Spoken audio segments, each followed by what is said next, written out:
ఏటికొప్పాక గ్రామంలోకి అడుగుపెట్టగానే ముందుగా గ్రామదేవతన్న బండిమాంబవారి దేవాలయం దర్శనమిస్తే, కొంచెం ముందుకొచ్చి మలుపులో చూడగా ఎత్తైన రాజగోపురంతో ఎంతో ఆకర్షణీయంగా శివాలయం అయితే మనకి దర్శనమిస్తుంది.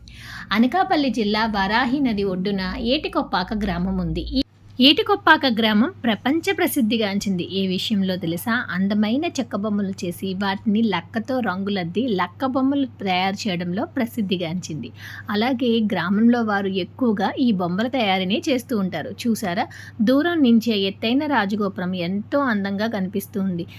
శిల్పకళ కూడా చాలా అందంగా ఉంటుంది గోపురం అంతా. అలాగే మనం రాజగోపురంలోకి ఎంటర్ అవ్వగానే ఫస్ట్ ఒకవైపు లక్ష్మీనరసింహ స్వామి వారు ఉంటే, మరొక వైపు నటరాజ స్వామి వారు మనకి దర్శనమిస్తూ ఉంటారు. రాజగోపురం దాటి మనం ఎదురుకు వెళ్ళగానే మెట్ల దారిలో మొదటి అంతస్తులో స్వామివారి దేవస్థానం దర్శనమిస్తుంది. ముందుగా వినాయక స్వామి వారు ఉంటే, స్వామివారికి ఒకవైపుగా శ్రీ కాత్యాయని మాత దర్శనమిస్తూ ఉంటారు. ఓంకారేశ్వర స్వామి వారి దర్శనం మీరు కూడా చేసుకోండి. శ్రీ కాత్యాయని సమేత ఓంకారేశ్వర స్వామి వారికి కార్తీక మాసం అలాగే శివరాత్రి శివునికి ప్రీతికరమైన ప్రత్యేకమైన రోజుల్లో ప్రత్యేకమైన పూజలు, అర్చనలు, అభిషేకాలు జరుగుతూ ఉంటాయట.